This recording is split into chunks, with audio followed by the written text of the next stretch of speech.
Alors Marie-Joëlle Baucher, donc vous êtes l'auteur notamment d'un jeu de cartes. Je pense que vous avez dû faire d'autres choses avant, probablement. Mais racontez-nous l'histoire de ce jeu de cartes, par exemple. Après, on reviendra sur d'autres éléments de votre histoire. Écoutez, l'histoire de ce jeu de cartes, en fait, je suis quelqu'un qui adore les citations.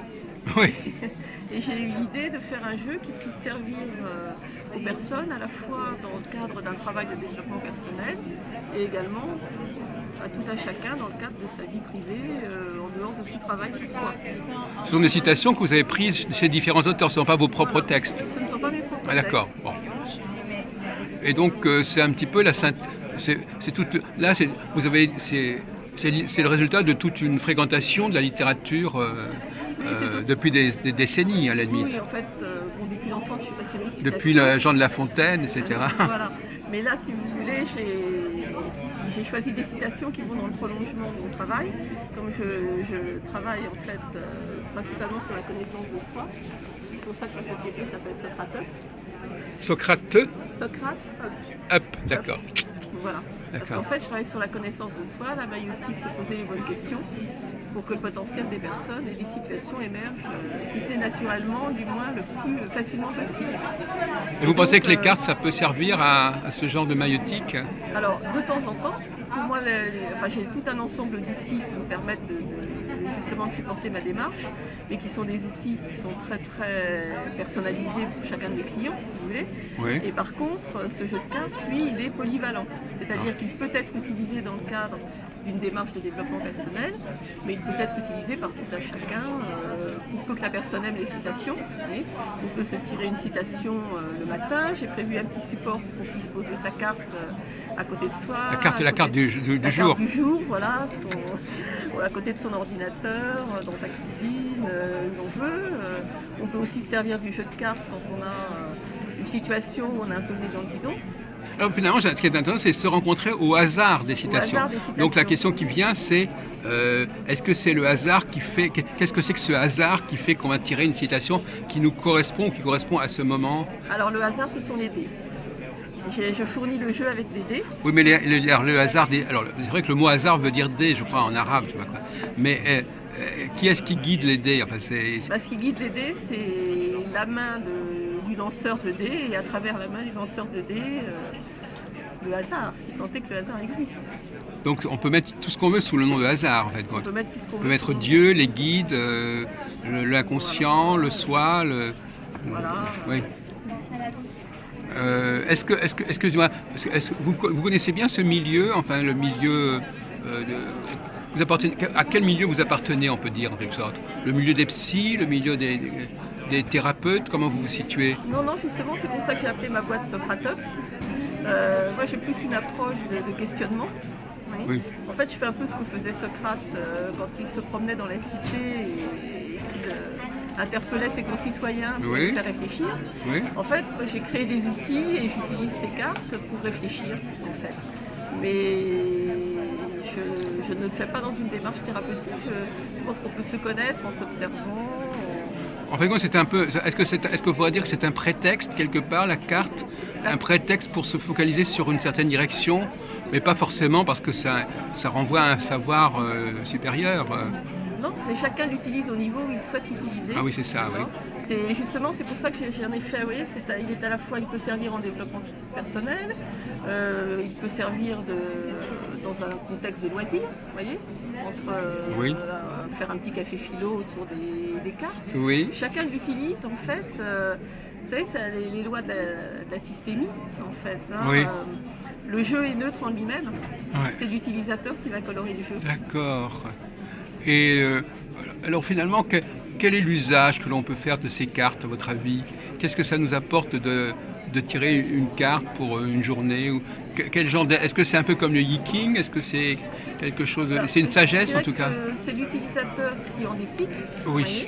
C'est-à-dire qu'en fait, certaines personnes utilisent mon jeu en posant une question, comme ils utiliseraient un tarot. Ah d'accord, donc il y a la question préalable à la... Certaines personnes le font, Ah oui, d'accord. Par contre, se tirer une citation pour la journée, ça peut être simplement un moment de présence à soi. Ça peut être l'opportunité de réfléchir aux sens de la citation et à approfondir sa pensée sur tel ou tel sujet. Oui. À la limite, c'est un peu comme, enfin, sans vouloir caricaturer, c'est un peu aussi comme par exemple les gens qui lisent leur horoscope du jour ou de la semaine, non Tout dépend Parce comment la que, personne comme le il, prend. oui, voilà, Oui. parce qu'on se dit tous ces gens qui lisent ça, qu'est-ce qu'ils en prennent, qu'est-ce que ça leur apporte C'est-à-dire que je pense que l'horoscope, vous voyez, il y a une notion un petit peu différente, en ce sens que l'horoscope est censé vous dire quelque chose sur ce qui va vous arriver dans la journée. D'accord? Oui, La carte n'est pas censée vous dire si la personne qui utilise le jeu pose la question que va-t-il m'arriver dans la journée. eh oui, D'accord? oui, À ce moment-là, on va se rapprocher de quelque chose qui Oui. est comme l'horoscope. d'accord, ça dépend de la question. Si par contre la personne tire simplement une citation en attendant de voir Oui, ce qui va sortir, voilà, oui, oui. et en ayant juste envie Oui. de se servir de cette pensée comme base de réflexion, pour Oui. prendre un petit peu de temps, de se poser, de prendre Oui, du oui, recul, de oui, oui, réfléchir. je vois, oui. Donc rien n'est imposé. Ouais, moi je travaille en développement personnel. Développement personnel, c'est l'autonomie. D'accord. Et justement, c'est aussi une façon de rendre la personne autonome. D'accord. C'est elle qui est le maître du jeu. Alors, est-ce que il faut tirer les dés ou est-ce qu'il faut tirer les cartes? Je n'ai pas compris. Alors, On jette les dés ou on tire les cartes? Je propose et l'utilisateur dispose.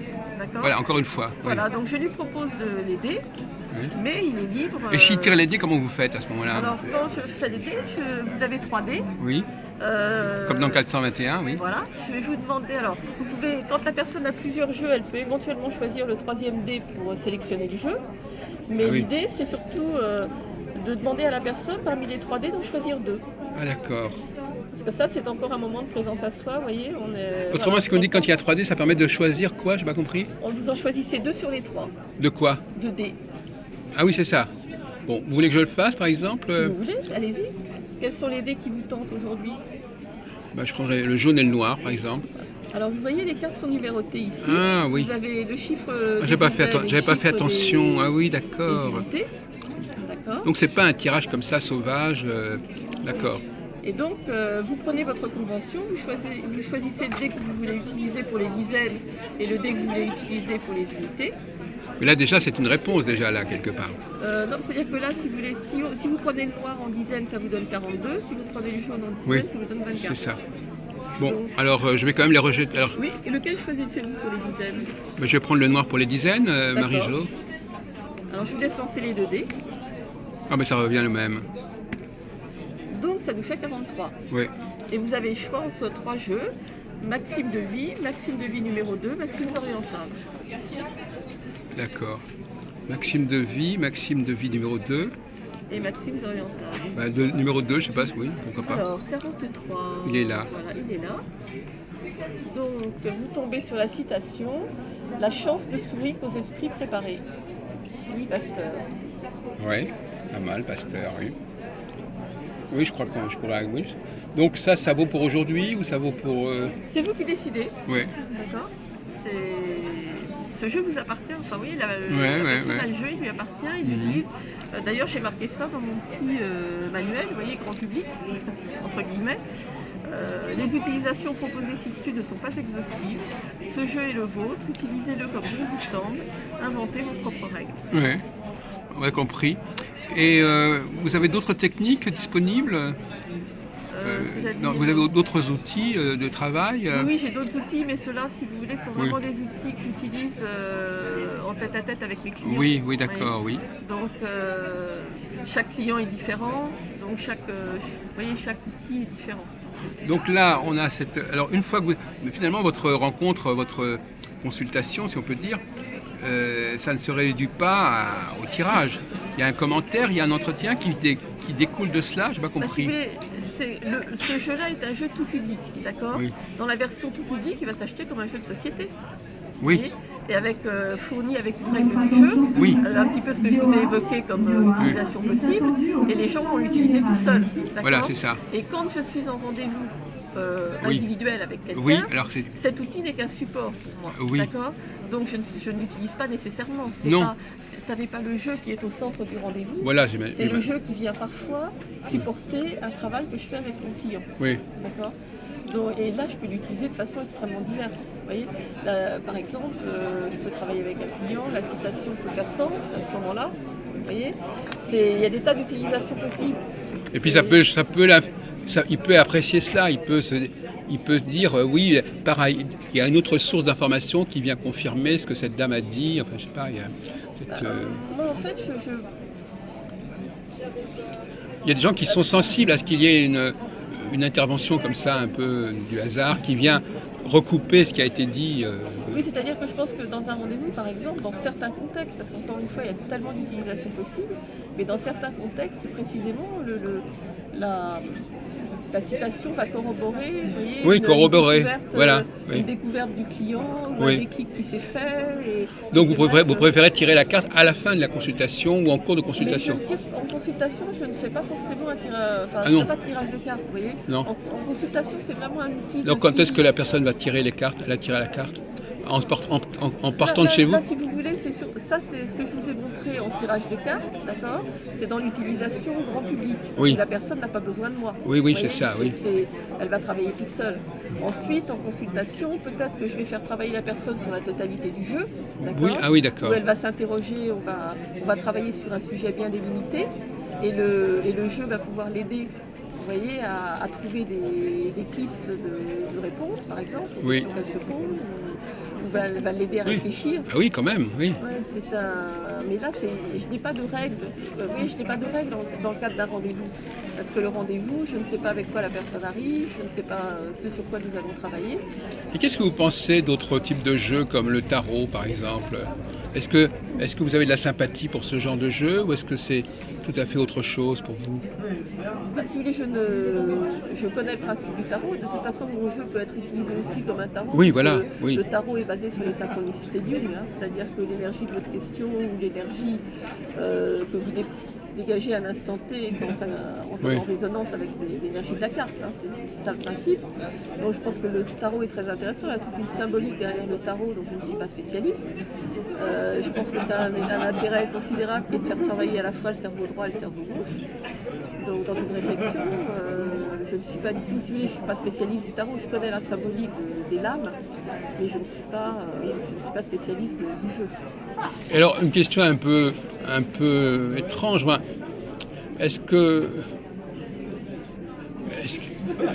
donc finalement, vous n'entrez pas dans la question de savoir d'où vient l'inspiration, d'où vient le tirage, d'où vient l'aider. Donc le mot médiumnité, ça n'a pas tellement de signification pour vous, par exemple. C'est pas que ça n'en a pas, c'est que ça n'est pas ce que je fais. Oui, c'est ça. Pour moi, si vous voulez, je travaille sur le quoi plutôt que sur le pourquoi.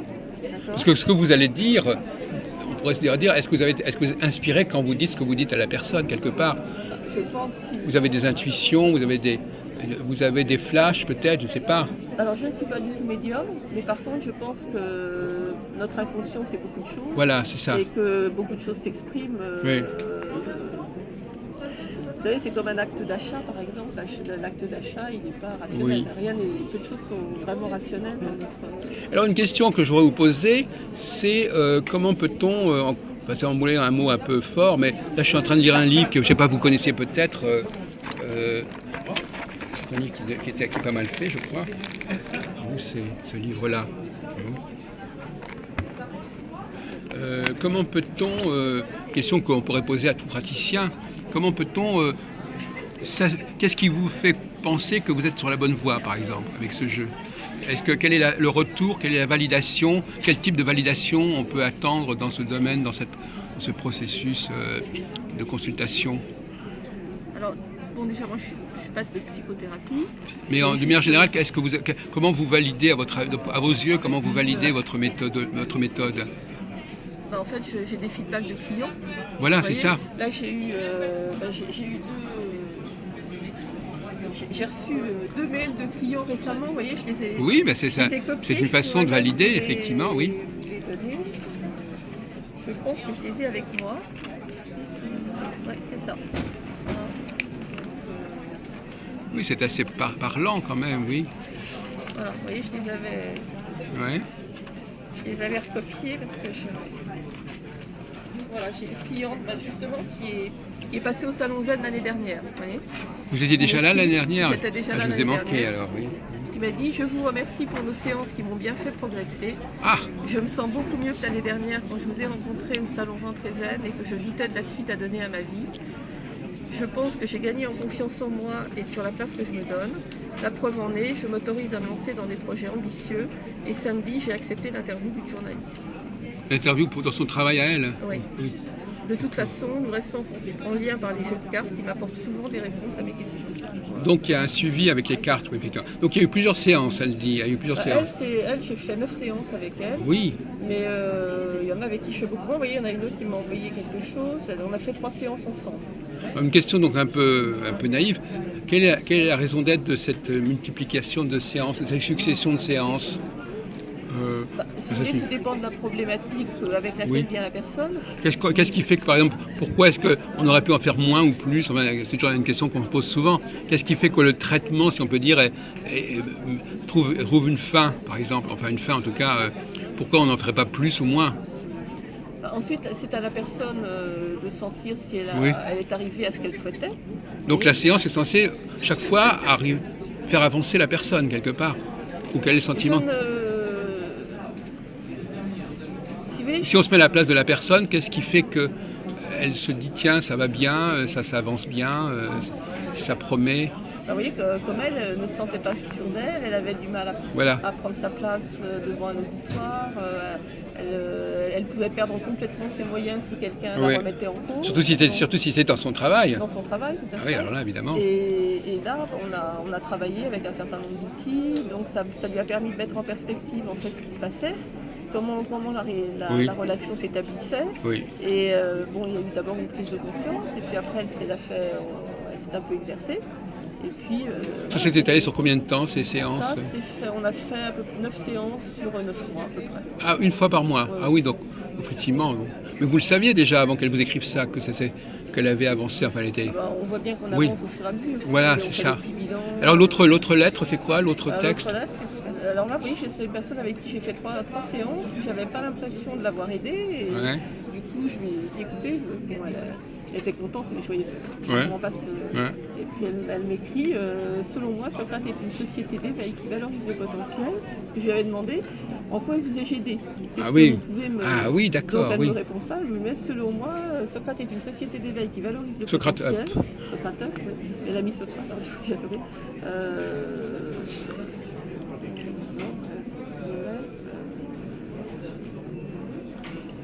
J'arrive même plus. Ah oui, qui valorise le potentiel humain avant toute autre chose, sans conflit, sans heurts, et surtout avec une écoute thérapeutique bienveillante.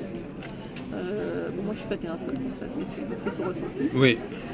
Marie-Joëlle est une femme perfectionniste, efficace et analyse parfaitement les besoins de sa clientèle, qu'elle ne cesse de valoriser.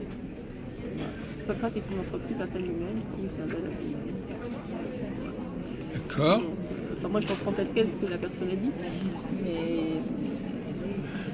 Bon, très bien. Donc, vous vous inscrivez quand même dans une communauté de praticiens, d'une certaine manière. Vous n'êtes pas toute seule dans votre genre, quand même. Vous avez quand même un certain sentiment d'appartenir à un collectif professionnel. Mais comment vous vous désigneriez? Excusez-moi. Est-ce qu'il y a un mot, un terme qui désignerait? Moi, je me considère beaucoup plus comme un catalyseur. Vous voyez, dans une réaction chimique, un catalyseur, c'est un élément en fait. Certaines réactions chimiques se font spontanément. D'autres réactions chimiques ont besoin en fait d'un troisième ou d'un quatrième élément pour pouvoir se faire. D'accord. Et moi, je me considère vraiment comme ça. Bon. Je ne suis pas thérapeute. D'ailleurs, je renvoie mes clients sur le... Oui, quand c'est une question qui relève de la psychothérapie, j'envoie mon client chez un psychothérapeute. C'est pas mon... Donc vous êtes là dans la prise de conscience, quelque part. Moi, je suis beaucoup plus là dans le questionnement, dans l'observation, dans la connaissance de soi. C'est pour ça que c'est Socrate. Oui. Et le fait, en fait, de mettre le doigt sur, parfois, sur certains fonctionnements, sur certaines façons de faire, vous voyez, de se voir faire ou de prendre conscience et ben ça permet à certaines personnes d'avancer. Et il y en a d'autres, il y en a à qui ça suffit, il y en a d'autres qui ont besoin de passer par une psychothérapie. Oui, d'accord, oui. Et chacun son métier. Moi, si vous voulez, je n'ai pas de compétence de psychothérapeute, je ne suis pas psychothérapeute. Oui. Et vous avez une idée du profil, malgré tout, des gens qui viennent vous voir? Ce sont plutôt des femmes d'un certain âge? Qu'est-ce que c'est? Écoutez, pour le moment, justement, j'ai du mal à trouver des... Parce que vous voyez, j'ai même des thérapeutes qui sont venus voir. J'ai des gens... le plus jeune doit avoir je ne dise pas de bêtises. La plus jeune doit avoir 24, la plus jeune que j'ai eue doit avoir 24 ans. La plus âgée doit avoir 54. J'ai plus de femmes que d'hommes pour le moment. Oui. Voilà, c'est ce que je pourrais dire. Au point de vue, j'ai eu quand même pas mal de gens qui sont autour de la relation d'aide, Oui. de la thérapie en tant que client. Vous avez des praticiens qui utilisent votre jeu, si on peut dire? L'année dernière, quand j'ai lancé le jeu, j'ai eu un certain nombre de praticiens qui ont acheté le jeu. Effectivement, je m'en suis rendu compte après le salon. Ouais. Oui, c'est ce que je te dis. Je pense que ça peut aider dans une pratique thérapeutique, ça peut permettre de... Mais aujourd'hui, il y a quand même beaucoup de jeux qui sont proposés dans ces salons. C'est vraiment... comment vous expliquez cette mode des jeux, de tout mettre sous forme de jeu en quelque sorte? Enfin, je sais pas, depuis que je travaille dans ce domaine, j'ai peut-être rencontré une vingtaine de personnes qui ont fait des jeux. Ça se faisait pas avant spécialement. Non, exact. Alors, est-ce que c'est... Parce qu'on pourrait dire quand même que c'est une forme de... Bon, enfin, on pourrait dire quelque part que c'est une façon pour un processus quand même qui a un côté un peu divinatoire de pénétrer dans le domaine du bien-être. Enfin, il y a quelque chose comme ça. En tout cas, il y a des frontières qui sont abolies quelque part. Il y a une fluidité entre les différentes disciplines qui s'accélère. Parce que il faudrait interroger les gens qu'est-ce que ça veut dire pour eux le jeu, effectivement. Et comme vous dites vous-même, le jeu, c'est aussi, même s'ils s'en défendent, ils veulent aussi avoir quelque part une sorte de message, quelque part. C'est l'idée qu'on va recevoir un message qui va nous aider, quelque part. Donc ça, on ne peut pas l'ignorer que ça correspond aussi dans le transfert. Enfin, je veux dire, ça fait partie de leur motivation à vous consulter. Et moi je suis beaucoup plus dans le côté conscient, vous voyez.